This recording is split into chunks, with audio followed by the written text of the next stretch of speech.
ქვიანში მოსახლეობის ერთი ნაწილი ერთად შეკრებილი დაგვხდა. პრობლემა, რომელიც აქაურებს უდგათ, მათთვის დღესდღეობით ყველაზე მნიშვნელოვანია. ეს ის პერიოდი გახლავთ, როცა საქართველოში და განსაკუთრებით სოფელში ყველაზე რთული დრო იყო. მაშინ ქვიანელებმა ლამის უკანასკნელი თანხა აიღეს ოჯახის ბიუჯეტიდან და ტრანსფორმატორის შესაძენად დადეს. ელექტროგამანაწილებელი, რომელსაც ჩემს უკან ხედავთ, ქვიანელებმა საკუთარი ხარჯებით ზუსტად 20 წლის წინ შეიძინეს.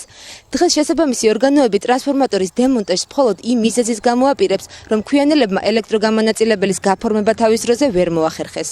ხო 25 მანეთი მაშინ დავდებით 25 მე 50 მანეთი დავდებით კაც საიყო საერთოდ მე ვიდე ნაგენი საერთოდ ამ 20 წლის განმავლობაში მოსულ არიან კითხულობდნენ რამეს 100 კილოვატიანია 40 ოჯახს ჰქონდა ძვირფასით მაღალი კაედენი იყო ახლა დენის არ ვარგა ადაპტორი მაქვს და იგიც არ ვარგა ხო და მიაქვენ ახლა კაც ერთ ტრანსპორტკაზე შეერთებული ვართ ახალი გაკეთებული რაც სოჩიკები გააკეთეს და ნახევარ შუქი არ გვაქვს გეთიშება არ ყოფნის ის აქაურები საუბრობენ უწყლობაზეც წყალი აქ უკვე დიდი ხანია აღარ მოდის ადვილად შრება ჭებიც თუ კი ამ საკითხზე მუშაობა დაიწყება ადგილობრივები მზად არიან საქმე გაფუჭებულია დაჟანგულია ტრუბები და არ გამოდის არაფერი რა უნდა ვქნათ ჩვენ არსებობა არ გვინდა პრობლემა არის ის რომ არ გვაქვს საფულში წყალი ამაშია უნდა ესე რეაბილიტაცია უნდა იმას უნდა შეკეთება გამზადება ცემენტი უნდა ამბავი უნდა საქმე ტრანსპორტი უნდა ატანა უნდა იქინი ახლა ხელით ვერავინ ვერ ეიტანს მაგას უნდა ტრანსპორტი ტრაქტორი უნდა მანქანა უნდა რაღაცა უნდა და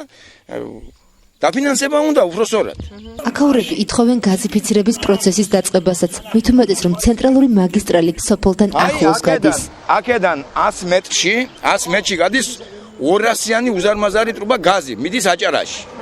გაზი. ჩვენ სოფელს გაზი არა, ყველა სოფელს გაზიო, ხო იძახით? სად არის? ტრუბა აგერა, ტრუბაზე ბოდიში და განვართ, გაზი არ გვაქვს. ხო შეიძლება რომ გამოგვიყვანოთ. $40,000 უნდა გამანაწილებელსო. $40,000 რომელ მოსახლეს აქვს რომ გადაიხადოს. ამას უნდა ან ბიზნესმენი, ან მეწარმე, ან ვიღაცა ხო არა ამ ფერჩენს ამ კუთხეში არა ამარემარეში. ამიტომ დაგვეხმაროთ თავრობამ და გაგვიკეთოს ეს გაზი. რთული ვითარება სოფლის მეურნეობის დარგშიც. ყანების დამუშავება ტექნიკის არასაკმარისობის გამო ძნელდება. პატრონი თუ ყავს იგი გააკეთებს იმით მოხნავს არა და მე თუ არ მაქვს ამ წუთას ფული არ ნამეხო იმ წუთში ხელათ იმას გიზამს. წაგაგლიჯავს იმ ტრაქტორს და სულ არ ჩამოალში თუ ამას გეუბნები. ჩამოთვლილის მიუხედავად ახლა ქვიანელების საფიქრალი ენერგოგამანაწილებლის თემაა. მოსახლეობა შესაბამის ორგანოებთან შეხვედრას და მოლაპარაკებას ითხოვს.